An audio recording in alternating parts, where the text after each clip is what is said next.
Welcome students. This program is for Bachelor of Science, 3rd year, subject Botany, semester 6, course code BOD105, course title Nursery and Gardening. Title of the unit BOD105, Nursery and Gardening. Module name Different Features of a Garden, Water Gardens and Garden Adornments. Myself, Dr. Nikita Shetwarekar, Assistant Professor from Government College of Arts, Science and Commerce, Kepe.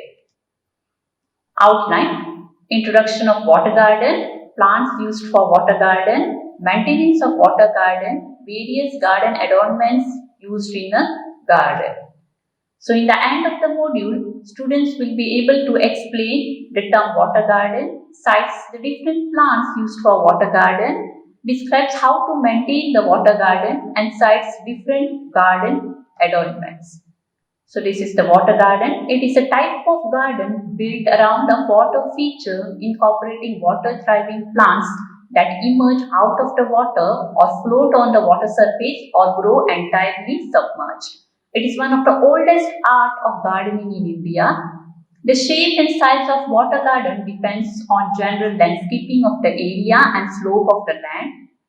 It should be simple and natural. Curves and bends must be graceful and artistic, merged with the landscape. Then plants used for water garden are surface flowering aquatics like Nilam volutea, Victoria regia, oxygenators plants which maintain hygiene and balance. Example Ranunculus equitilis, Vallisneria spiralis. Some floating plants which are used in water garden that require no anchorage in the soil. Example Iconia species and Lamna jibba. This is the Lamna jibba plant and this is Iconia species. Maintenance of water garden. Weeds should be discarded. The plants will grow well if they are undisturbed. Slimy green growth covering the surface and side walls can be controlled by adding potassium permanganate. Water snails should be introduced in large pools that as scavengers eat plants and animal residues. Trimming of plants is necessary and addition of water agitation is also necessary because still water can lead to breeding sites of mosquitoes. Then garden adornments. Several adornments are necessary in garden to make the garden look more ornamental and useful. Some of the useful garden adornments are garden seats, ornamental tubs and vases, bird baths, sundials, ornamental stones, fountains, statues and plant stands. Garden seats. Garden seats are necessity in any garden. The seats we used in the garden should be comfortable, durable, artistic looking and should not look out of place. Mostly wooden and fabric seats are comfortable to sit compared to those built in stone or iron.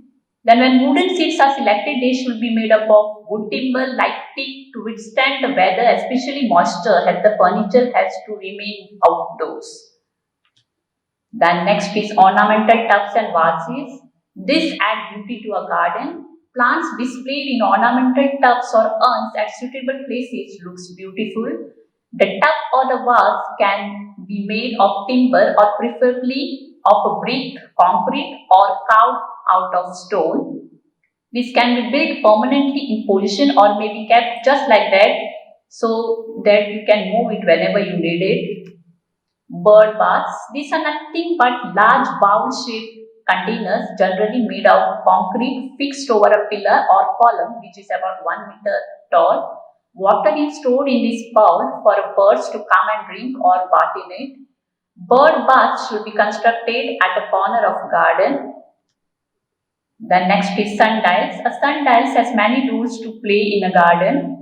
It can be used as a focal point in a garden, can form a centerpiece of a formal flower bed, can be placed in the center or at the end of the lawn and at the junction or termination of a path. A sundial is also a good feature in a sunken garden. The sundial should be positioned in the place where the shadow from a tree or building does not fall for a long duration, otherwise the feature becomes meaningless. Ornamental stones.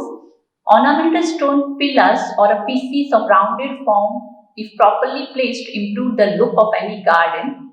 The stones can be placed near lily pools, along or in the midst of streams and waterfalls. Large ornamental pieces can also be placed at a corner of the doorway and other suitable places. The next is fountains. Fountains are made to work by circulating the same water that is contained in the pool. There are various designs of fountains. There may be a straight upright water jet or a number of finer water jets converging in the form of an umbrella. Water jet can also be designed in the form of rainbows. The jets and pipes are made of anti-corrosive material. Now next is statues. Statues of animate or inanimate objects are used in the garden to improve the looks. The statues can be carved out of stone or made of bronze. The concrete statues can be placed in the midst of a running stream or a pool at the intersection of two roads or at the end of the road or near the doorway of the house. The statues should be of good artistic value. Next is plant stands. The plant stands are also very useful structures for decorating the gardens. They are generally made of mild steel rods molded in different fashions with various size rings attached to hold the pots growing the plants. This can be displayed in the terrace garden. I have referred book Radhava and Mukhapalya, Floriculture in India, and these are my websites. Thank you.